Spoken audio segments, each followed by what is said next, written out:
Newa FM 106.6। Corona महामारीले समयमा नगरवासीहरूले बढीभन्दा बढी बुजुर्ग पढाउनलाई 500 को विद्यार्थी र शिक्षाको जारी सम्पन्न गरेको छ, जसमा चाहिँ 41 जना सहभागी रहेछ र पृथ्वी नगरपालिका क्षेत्रको विभिन्न 6वटा सामुदायिक वन समूहका प्रतिनिधिहरूलाई वनभित्रको साना ठुला जनावर संरक्षण र वनभित्र पर्यटकहरूलाई उत्पादित फर्मुला व्यवस्था गर्ने विषयले एक दिने फर्मुला व्यवस्था जारी गर्नु भएको छ। त्यसैले पृथ्वीको चक्रवात र विभिन्न प्रकारदेखि ल्याबोरेटरी स्कुलसम्मको नयाँ बाटोमा नियमित सरसरकारी भएको छ। त्यसैले अब मैले आर्थिक प्रशासनमा गर्छु है, जसमा चाहिँ प्रशासन विभिन्न 5वटा क्षेत्रमा डिभाइड गरेर कति चाहिँ मन्दिरलाई विनियोजन गरे, कति कति फसल आएको छ भनेर हेर्न सकिन्छ। त्यसमा कुल 14.3 मात्र देखिन्छ र त्यसैले राजस्व शाखाबाट चाहिँ यसमा अलिक कम्पेरिटिभ गर्न खोजिएको छ। अघिल्लो आबको असोजसम्म कति बजेट राजस्व उठेको थियो, त्यसै गरी यो आबमा चाहिँ राजस्व रकम कति उठेको छ भनेर कम्पेरिटिभ हेर्न खोजिएको छ, जसमा चाहिँ अघिल्लो आबभन्दा अहिले चाहिँ 80% घटेको देखिन्छ राजस्व उठेको।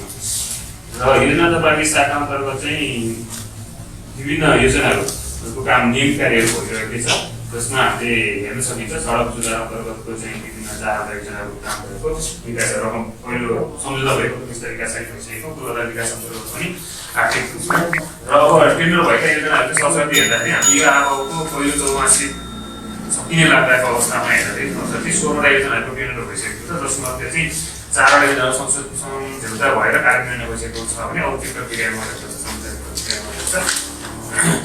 र वडा स्तरीय योजनाहरू पनि सरस्वती हेर्दाखेरि यहाँ सबै डिस्ट्रिक्टहरूको हेर्दा 20वटा वडा स्तरीय योजनाहरू सम्झौता भइकन प्रथम किस्ता निकास भइसकेको छ र गत वर्षको अलिया भएर रहेका योजनाहरू चाहिँ अलमोस्ट सबै सम्पन्न नै भइसकेको छ। जस्तो सदाउँदै चाहिँ बाँकी छ, त्यो चाहिँ सम्झौताको क्रममा रहेको छ भने अब नक्सा एउटा यसरी सरस्वती हामीले यो हेर्न सकिन्छ। र अब नक्साको शाखा अन्तर्गत भन्दा नि पृथ्वीको नगरपालिकाकै नक्सा शाखाकोबाट चाहिँ हामीले डिजिटल सिग्नेचरको सुरुवात गरेको छ, जसमा चाहिँ अहिले फर्स्ट फेजमा इबिपिएसलाई चाहिँ टार्गेट गरेर हामीले डिजिटल सिग्नेचरको काम सुरुवाती गरेको छ, जसको चाहिँ मौखिक एकबाट चाहिँ हामीले तालिम दिएर यसलाई चाहिँ पूर्णरूपमा लागू गर्ने भनेर प्लान गरेका छौँ। त्यसै गरी नक्साको शाखा अन्तर्गत चाहिँ 15वटा जारी गरेको छ भने सम्पूर्ण सर्टिफिकेट 60वटा र यो सुपरवाइजरको सर्टिफिकेट चाहिँ 85वटा राखेको छ। त्यसै गरी सूचना प्रविधिको शाखा अन्तर्गत चाहिँ आइएमएस सिस्टम सिस्टम भन्छ, यो सेसिको युमा अन्त सिस्टम एउटा डिजाइन भएको छ। त्यो सिस्टम चाहिँ सञ्चालनको लागि चाहिँ हिजो चाहिँ सबै क्रिएट गरेर वडाको लागि दिइसकेको छ भने यसो सबै हाम्रो 17 सबै योजनाहरू सिस्टममा इन्ट्री गरेर कार्यहरू गरिरहेको छ। त्यसै गरी पृथ्वीको नगरपालिकाको पब्लिक प्लेसहरूमा सिसिटिभी जडान गर्ने अनि पब्लिक स्थानहरूमा वायरलेस सिपी राखेर फ्री वाइफाई वितरण गर्ने र नगरपालिकाको अप्टिकल फाइबर कनेक्सन गरेर चाहिँ प्रविधि मजबुत बनाउने कार्यको लागि हामीले कागजात तयार गरी यो प्रक्रियामा रहेको छ। यो चाँडै नै पब्लिक हुन्छ। त्यसै गरी अब डिजिटल सिग्नेचर कार्यक्रमको लागि अफिसियल मिलाइट बनाउने यो प्रक्रियाकै कुरा भयो। र अर्को एउटा प्रविधि काम भनेको डिआइटीसँग यो डिपार्टमेन्ट अफ इन्फर्मेसन टेक्नोलोजी भन्छ, सूचना प्रविधि समन्वयमा हामीले मोबाइल एप्लिकेसन तयार गरेको र उसले सबै त्यसलाई एकै ठाउँमा कम्पाइलेसन गरेर हामीले लोकल लेभल भन्ने प्ले स्टोरबाट डाउनलोड गरेर त्यहाँनिर हेर्न सकिन्छ र अरू नगरपालिका पनि लिगल हामीले हेर्न सक्ने त्यहाँ बनिसकेको छ सिस्टम। त्यसै गरी आलेको शाखा अन्तर्गत चाहिँ 76-77को आलेको हुने गरेको। अब कानुन शाखामा चाहिँ जम्मा अहिले सामुदायिक अहिलेसम्म उजुरी हेर्दाखेरि 11वटा उजुरी दर्ता भएको छ भने प्रमुख सचिव स्वीकृतिबाट दिने सिफारिसहरू 5वटा भएको छ, नेक्स्ट एउटा भएको छ अनि मिलापत्र चाहिँ 3वटाको भइसकेको छ।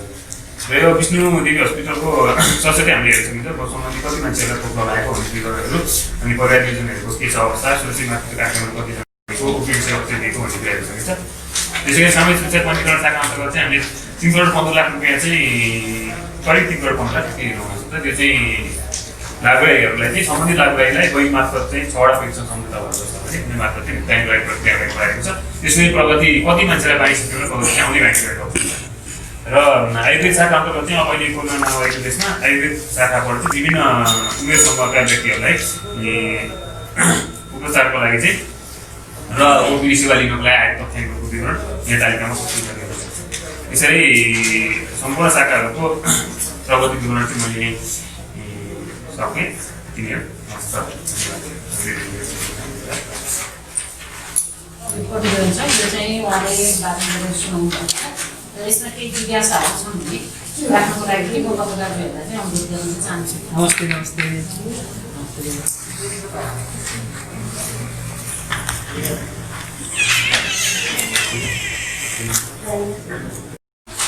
अहिले एउटा सर्वोच्च अदालतले पैसा नदिनु भन्ने छ, अब के गर्ने, निःशुल्क गर्नु भनेर आदेश भएछ होइन। अब पनि पैसा दिने कि या निःशुल्कै हो?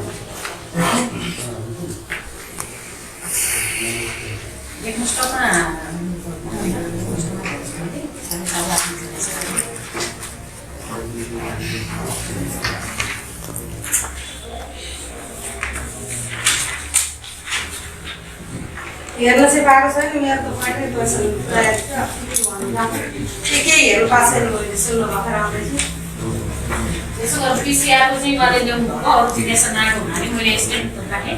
पिसिआर ल्याएको चाहिँ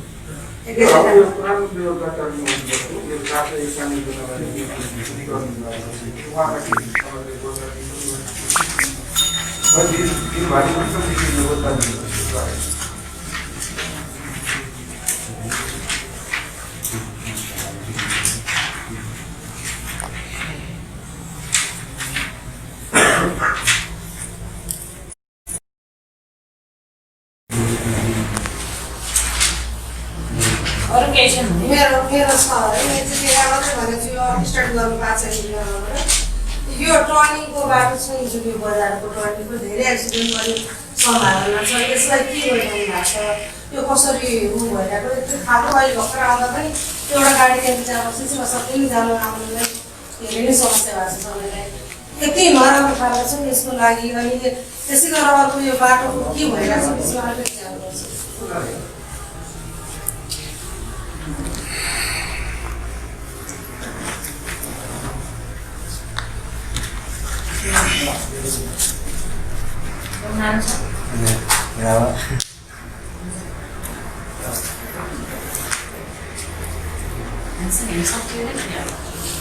म्याम यो पिसिआर ल्याब सञ्चालन गरिएको के छ नि म्याम, यो यसको लागत कति हो अनि यो नगरपालिकाकै कुनै लागत छ कि हो त्यहाँबाट पनि एउटा सहयोग आएको छ, कुन ठाउँमा सञ्चालन गर्छ यसबारे त्यसपछि यो प्रधानमन्त्री रोजगार कार्यक्रमको बेरोजगार व्यक्तिको सूचीकरण गरिएको छ होइन। अब सूची तयार गरियो, यसपछि रोजगार दिने पनि व्यवस्था नगरपालिकाले मिलाउने छ कि तथ्याङ्क सङ्कलन गर्ने मान्छे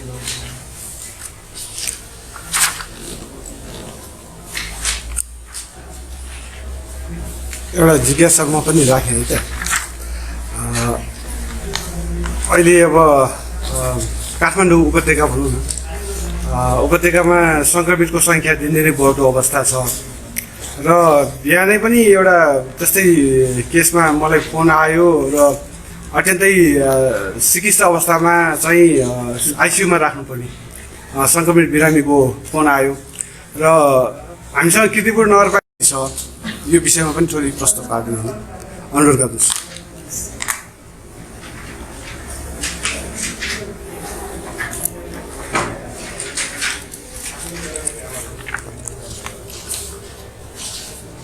मेरो पनि एउटा जिज्ञासा ढिला भए पनि आउँदा आउँदै सम्झाएर आएको समृद्धि कीर्तिपुर बनाउने योजनाका साथ जनप्रतिनिधि निर्वाचित हुनुभएको थियो। अहिले समृद्धि कीर्तिपुर नभइकन सुन्दर कीर्तिपुर बनाउने योजनामा लाग्नुभएको छ। त्यो सुन्दर कीर्तिपुरको लागि कीर्तिपुर नगरपालिकाले पनि सहकार्य गरेको छ भन्थ्यो, तर जो त्यसको लागि लागिरहनु भएको थियो, म कसैको पनि सहयोगमा सञ्चालन होइन, म आफ्नै हिचकोटले यो सुन्दर कीर्तिपुर बनाउने छु भनिरहेको अवस्था छ। 5 मिनट के होला त्यस्तो?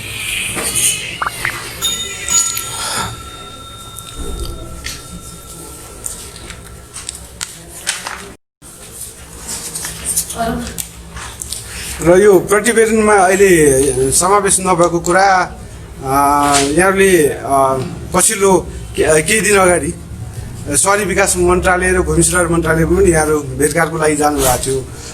कीर्तिपुरको के विषयमा यहाँहरूले चाहिँ अब शहरी विकास मन्त्रालय र भूमि सुधार मन्त्रालय र त्यसै गरी भक्तपुर नगरपालिकासँग पनि छलफल गर्नुभएको छ, यो विषयमा पनि थोरै जानकारी गराइदिनु भयो भने।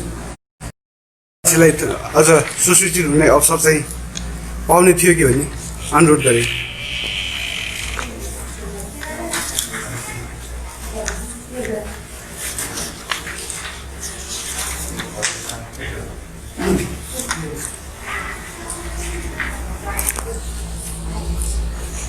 र स्वास्थ्य शाखा प्रमुखलाई पनि किर्तिपुरमा पिसिआर मेसिन किर्तिपुर नगरपालिकै सुरबाट निर्माण राखेको छ, तर हिजोसम्म 1885 कि कतिजना मात्रै यहाँ स्वाब टेस्ट गरेको अवस्था छ र किर्तिपुरमा सङ्क्रमणको सङ्ख्या अझ बढेछ।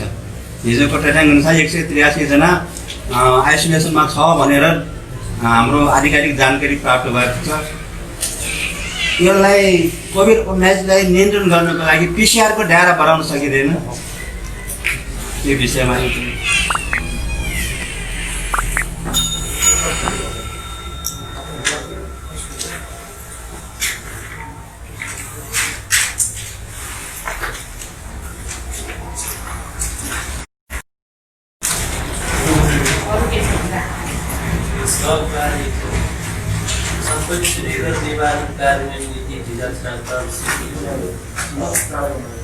सरकारले अनिवार्य स्वीकार्नु चाहिने सबै सरकारले कानुन गर्नुपर्छ। तर यो त मात्र संस्थाको अरू सरकारले त्यो व्यक्तिवासन नगरेको हो कि के हो चाहिँ। अर्को चाहिँ यो हाम्रो चाहिँ यो फर्मुला अनुसार चाहिँ इन्फोपेड चाहिँ लिएर मुन्सिपल सम्पर्क गर्नुहुन्छ। तर यो पूर्णे वर्षले पनि एउटा चाहिँ दुईवटा बाहिर चाहिँ दुईवटा भएको सानसानो अहिले बनाइरहेको छ, त्यसको जानकारी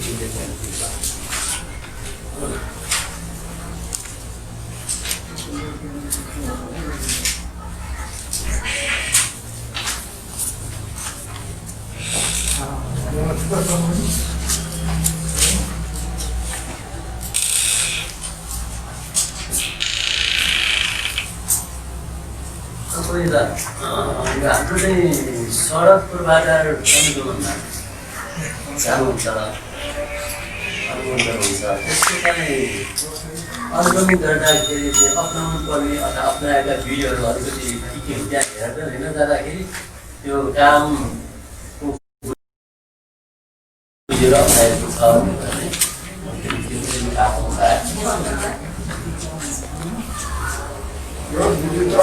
हामीले केही भन्यो भने हामी त सरकार अर्को सक्ने हुन्छ, त्यसैले मैले त गराउनै छु। हामीले भनेर केही हुने होइन।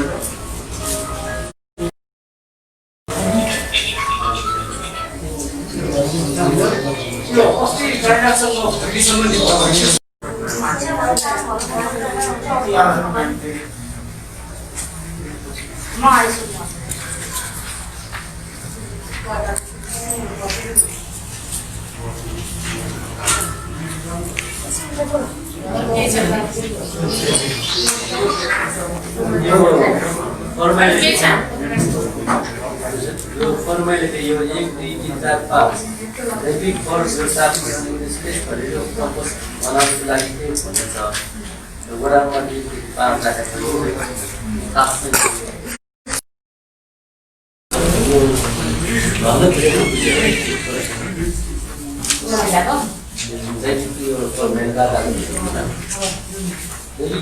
पिसिआर ल्याबको लागि निःशुल्क भनेको छ भने अब निःशुल्क नै हुन्छ। मैले यो कुरा राख्न चाहन्छु। अर्को प्रधानमन्त्री रोजगार कार्यक्रमसँग कहिलेदेखि हुन्छ यो तथ्याङ्कहरू लिएका छन् भन्ने कुराहरू छन् र यो अहिले तथ्याङ्क लिने काम भएको छ र कार्य चाहिँ पछि अगाडि बढ्छ। यसमा रोजगार संयोजक जो हुनुहुन्छ उहाँले नै यसमा प्रश्न पार्नुहुन्छ। र अर्को सडक निर्माणको लागि भन्ने कुरा आएको छ। यो चाहिँ एउटा मोडभन्दा पनि सबै ठाउँमा हामीले निर्माण कार्य विकासको पहिलो आधार सडक बाटोघाट सडक नै हो र सडकको हामीले 90% सडकहरू विस्तार गरेका छौँ किर्तिपुर नगरपालिकाले। र त्यो सँगै यो आर्थिक वर्ष 77-78मा सडकहरूलाई हामीले फिनिसिङ गर्ने कार्य अगाडि बढाएका छौँ, जुन अहिले चाहिँ फिनिसिङ भएको अवस्था छैन। त्यो भएको हुनाले यो आर्थिक वर्षमा विस्तारभन्दा पनि फिनिसिङ गरेर हामी अगाडि बढ्नेछौँ र सम्भवतः यो आर्थिक वर्ष सकिँदाखेरि चाहिँ हामीले यी खाल्डाखुल्डी र धुलो हिलो मुक्त बनाउने गरी चाहिँ हामी अगाडि बढ्छौँ। त्यसरी चाहिँ हामीले अगाडि बढिराखेको अवस्था छ। अर्को यो पिसिआरको लागत कति हो, कुन ठाउँमा सञ्चालन हुनुभएको छ, यसको लागत त यति नै लाग्यो भनेर आर्थिक प्रशासन शाखा हुन्छ उहाँले भन्नुहुन्छ भने यो चाहिँ हाम्रो पिसिआर ल्याब चाहिँ हाम्रो कीर्तिपुर नगरपालिका र त्रिभुवन युनिभर्सिटी हामीले सहकारी गरेर यो लाइन्स क्लबको बिल्डिङमा चाहिँ सञ्चालनमा रहेको छ। त्योमा यसको चाहिँ मेसिन चाहिँ कीर्तिपुर नगरपालिकाबाट नै यसलाई खरिद गरिएको हो र यसरी सञ्चालनमा चाहिँ त्यहाँ रहेको अवस्था छ। यो सङ्क्रमितहरूको लागि आइसियुको यो चाहिँ असाध्यै जटिल अवस्था जुन अहिले विश्वव्यापी रूपमा भइएको कोभिडको कारणले गर्दाखेरि चाहिँ असाध्यै अप्ठ्यारो अवस्थामा हामी छौँ र यो अप्ठ्यारो अवस्थामा हामीसँग आइसियुहरू चाहिँ नभएको अवस्था र पाउन सक्ने अवस्था पनि छैन।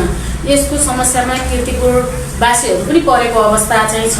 सबै ठाउँमा पर्दा कीर्तिपुर नपर्ने कुनै भएन र त्यो अप्ठ्यारो हुँदा हामीले कीर्तिपुरवासीहरूको लागि अब कसरी जान सक्छौँ त भन्ने विषयमा हामीले केही छलफल गरेका छौँ र हामीले चाहिँ यो हाई फ्लो अक्सिजन भन्ने चाहिँ हामी कीर्तिपुर नगरपालिकाले हामी निर्णय गरेर त्यो लिन्छौँ र त्योबाट चाहिँ हाम्रो नजिकै रहेको कीर्तिपुर अस्पताल जो हामीसँग नजिक छ र त्योसँगै त्यहाँ भेट्यो भने उपयुक्त स्थानमा चाहिँ हामीले हाई फ्लो अक्सिजन चाहिँ राख्ने काम चाहिँ हामी गराउँछौँ।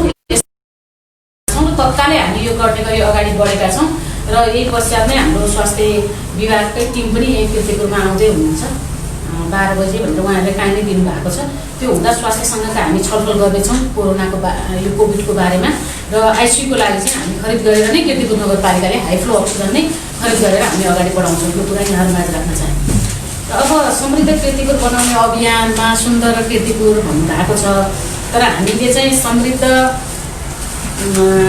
नेपाल सुखी नेपालीको परिकल्पना चाहिँ नेपाल सरकारले गरेको छ। कीर्तिपुरले पनि हामीले समृद्ध कीर्तिपुर र सुखी कीर्तिपुरवासीकै परिकल्पना गरेका छौँ र त्यही अनुरूप नै हामीले कार्यहरू पनि गर्दै आएका छौँ। प्रविधि मैत्री बनाउनेदेखि यो जुन सडकका कुराहरू भए, खानेपानीका समस्याका कुराहरू, स्वास्थ्य शिक्षा रोजगारी सबै कुराहरूसँग जोडेर जब जीवनस्तरमा परिवर्तन हुन्छ त्यसपछि मात्र समृद्धि हो भन्ने गरी हामी समृद्धिकै लागि नै अगाडि बढेको अवस्था हो।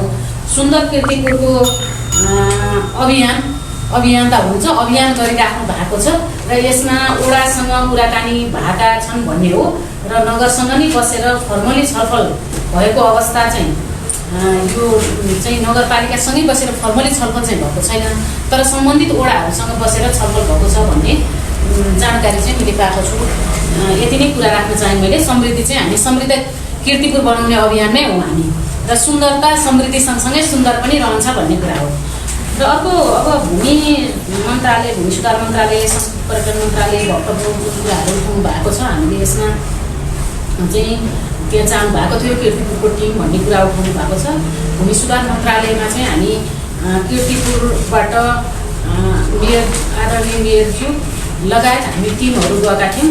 त्यसै गरी संस्कृति पर्यटन मन्त्रालय र भक्तपुरमा पनि हामी गएका थियौँ र भूमि सुधार मन्त्रालयमा हामीले पाङ्गाको नापीको लागि चाहिँ हामीले त्यसमा बृहत छलफल गरेका छौँ र सम्भवतः मन्त्रीज्यूको अध्यक्षतामा बसेको बैठक र त्यो सँगै यो भूमि सम्बन्धीका जुन किसिमको छलफल हामीले गऱ्यौँ यसमा भूमि समस्या समाधान आयोगले गर्ने काम छुट्टै छ तर पाङ्गाको नापीको लागि चाहिँ त्यो अन्तिम चरणमा पुगेको हुनाले त्यसको लागि चाहिँ हामीले छलफल गरेका छौँ। सम्भवतः हामीलाई लाग्छ अब पाङ्गाको नापीको चाहिँ अन्तिम टुङ्गोमा पुगेको हो भन्ने हामीले महसुस गरेका छौँ र अझै हामी त्यसमा चाहिँ यो नापीसँग जाने, नापी विभागमा जाने कार्यलाई हामी अगाडि बढाउँछौँ र छिट्टै पाङ्गावासीहरूले लाभ ऊर्जा पाउने किसिमको वातावरण चाहिँ हामी सिर्जना गर्छौँ। त्यो आश्वासन हामीले मन्त्रालयबाट पाएका छौँ मन्त्रीज्यूसँगको बैठकमा बस्दाखेरि र यसरी हामी भूमि सुधार मन्त्रालय भने संस्कृति पर्यटन मन्त्रालयमा हामी गएका थियौँ र त्यहाँ चाहिँ हामीले यो कीर्तिपुरमा रहेको नेपाल राष्ट्रिय जातीय सङ्ग्रहालय जुन कीर्तिपुर वडा नम्बर 4 चम्पादेवीमा रहेको छ 248 रोपनी जमिनमा र त्यसमा चाहिँ जातीय सङ्ग्रहालयलाई चाहिँ एउटा एनजिओको रूपमा सञ्चालनमा रहेको थियो र अहिले नेपाल सरकारले एनजिओ भन्दा पनि नेपाल सरकारले नै सञ्चालन गर्ने गरी नेपाल सांस्कृतिक सङ्ग्रहालयको रूपमा स्थापित भएको छ र सांस्कृतिक सङ्ग्रहालयको चाहिँ पहिला बनेको मास्टर प्लानहरू जुन छ यो एउटा गरेर त्यसका कार्यहरूलाई अगाडि बढ्ने काम गरि भएको छ र त्यसमा एउटा समन्वय गर्नको लागि त्यहाँको चाहिँ यो सांस्कृतिक सङ्ग्रहालयको लागि भनेर एउटा समिति पनि बनेको छ र जुन समितिमा कीर्तिपुर नगरपालिका त्यसको समितिको सदस्य रहने गरी चाहिँ समिति तय भएको छ। र अर्को कुरा पिसिआरको दायरा बढाउनु पर्ने भन्ने कुरा गर्नुभएको छ। यसमा हामीले कन्ट्र्याक्ट ट्रेसिङको लागि लिएका छौँ र यो सँगै हामीले कन्ट्र्याक्ट ट्रेसिङ सँगसँगै केही चाहिँ कीर्तिपुरवासीहरूले यो पिसिआरै गर्नुपर्ने अवस्थामा लिएका छौँ। यसमा स्वास्थ्य शाखा प्रमुखज्यूलाई नै भन्नुभएको छ, यहाँले स्वास्थ्य शाखा भएकोले उहाँले यसमा प्रश्न पार्नुहुनेछ। र अब सहकारीको लागि एउटामा मात्र भयो अरूमा किन भन्ने कुरा हो र सहकारी शाखाले चाहिँ यसमा सबैमा नियमन गर्ने गरी चाहिँ अगाडि बढ्छन्। एउटा सहकारीको लागि मात्र होइन, सबै सहकारीहरूको लागि नियमन गर्ने काम र त्यसको लागि कुराहरूलाई लिएर अगाडि बढ्छौँ। हामीले सामुदायिक वनभित्रका पनि फोहोरको व्यवस्थापनको लागि भनेर तालिम दिएका छौँ भने अरू भनियासिक फोहोर व्यवस्थापनदेखि यसलाई चाहिँ यो जिरो वेस्ट म्यानेजमेन्टको कन्सेप्ट हामीले लिएर अगाडि बढ्यौँ। एनफोर्समेन्टको सहकार्य भन्ने कुरा यो अब सहकारी चाहिँ सङ्घ संस्थाहरूसँग केही सङ्घ संस्थाहरूसँग हामीले सहकारी गरेर पनि काम गरेका छौँ र अहिले चाहिँ यो असल छिमेकीले सहकारी गर्दै गरिराख्दाखेरि अहिले पनि त्यो बाहेकको लागि चाहिँ एनजिओकै कार्यक्रम चाहिँ हामीले गर्न दिएको अवस्था चाहिँ छैन। मैले यही कुरा राख्न चाहेँ। र अब यो अनुगमनको मापदण्ड भन्नुभयो, अनुगमनको त आफ्नै किसिमको टेक्निकली मापदण्डहरू नै हुन्छन्, टेक्निकल कुराहरू नै हेरिएको हुन्छ। अब यसमा चाहिँ म के आह्वान गर्न चाहन्छु भने सबै कीर्तिपुरवासीहरूलाई आफ्नो घर अगाडि बनेका सडकहरू छन्, विकास निर्माणका कार्यहरू भइराखेका छन् भने त्यसमा चाहिँ सबै जनमानस र सबै नागरिकहरूको त्यसमा चासो रहनु चाहिँ जरुरी छ। हुनसक्ला जनप्रतिनिधिहरू लगायतले चाहिँ यसमा अनुगमन गर्दा नागरिक समाजले अनुगमन गरिराखेको हुन्छ, फर्बली अनुगमन, तर त्यसले मात्रै भन्दा पनि सबै जनमानसहरूमा त्यसमा उत्साहित भएर के भइराखेको छ भन्ने अनुगमन भइदियो भने सबै तह र तब्काबाट अनुगमन भएर विकास निर्माणका कार्यहरू चाहिँ राम्रो हुनेछ र त्यसमा चाहिँ जुन हामीले सोचे अनुसारको भइरहेछ भने कति भनेर चाहिँ ती कामहरू कसरी भएका छन् भन्ने कुरामा चासो रह्यो भने स्थानीयको सहभागिता नै महत्त्वपूर्ण कुरा हो। त्यसमा चाहिँ म सबै नगरवासीहरूलाई आह्वान पनि गर्न चाहन्छु। र अर्को अब भगिनी सम्बन्धको कुरा उठाउनु, चाइनासँगको भगिनी सम्बन्ध नै हामीले कायम गरिसकेको अवस्था चाहिँ छैन र एउटा छल जुन किसिमको कुराकानी चाइनाको र यहाँको चाहिँ त्यो जुन बैठक चाहिँ भएको छ र भगिनी सम्बन्धले चाहिँ कायम भइसकेको अवस्था चाहिँ भएको चाहिँ छैन। र अर्को अब जैविक मल बनाउने हामीले लक्ष्य लिएका छौँ। यसमा चाहिँ वडा नम्बर 8 मा 5 मा भइराखेको अवस्था छ र यसमा गत आर्थिक वर्षमा पनि वडाहरूबाट यो जैविक मल बनाउनको लागि तालिमहरू सञ्चालन गरेको थियो, जुन उत्कृष्ट रूपमा चाहिँ तालिम फोहोरहरू चाहिँ घरमै चाहिँ हामीले मलको रूपमा बनाउन सक्ने किसिमको तालिमहरू भएको हुनाले यो आर्थिक वर्षमा पनि हामीले यसलाई चाहिँ यो घरभित्रका फोहोरहरू व्यवस्थापन गर्दै मलहरू बनाउने किसिमको तालिमहरू जाने गरी चाहिँ यो लक्ष्य हामीले लिएका छौँ। यति नै कुराहरू मैले राख्न चाहेँ। यहाँका जिज्ञासाहरू कति मैले प्रश्न पार्न चाहेँ, अझै बाँकी छ भने केही कुराहरू चाहिँ मैले राख्नेछु भन्ने कुरा नै हो। यति नै कुरा राख्न चाहेँ। र अर्को कुरा चाहिँ हामीले नगरपालिकाभित्र चाहिँ स्तनपान कक्ष गरेका छौँ। त्योसँगै जिन्सका कामहरू चाहिँ सफ्टवेयरबाट बनाउने गरी हामी प्रविधि मैत्री छौँ। अहिलेसम्म सफ्टवेयरबाट यो आर्थिक वर्षदेखि जिन्सका कामहरू सफ्टवेयरबाट चाहिँ भएको अवस्था छ भने यो डिजिटल सिग्नेचर चाहिँ हामीले चलाउने गरी अहिले चाहिँ नक्सा पासको लागि चाहिँ डिजिटल सिग्नेचर चलाउनु पर्ने भएको हुनाले अब त्यो काम पनि हामीले अगाडि बढाउने गरी चाहिँ अगाडि बढाइराखेको छ। मैले यति नै कुराहरू राख्न चाहेँ। बाँकी कुराहरू प्रधानमन्त्री रोजगार कार्यक्रम हाम्रो रोजगार संयोजकले राख्नुहुने स्वास्थ्यको र आर्थिकको कुराहरू चाहिँ सम्बन्धित शाखा प्रमुखहरूले राख्नुहुन्छ भन्ने कुरा नै राख्न चाहेँ। नेवा FM 106.6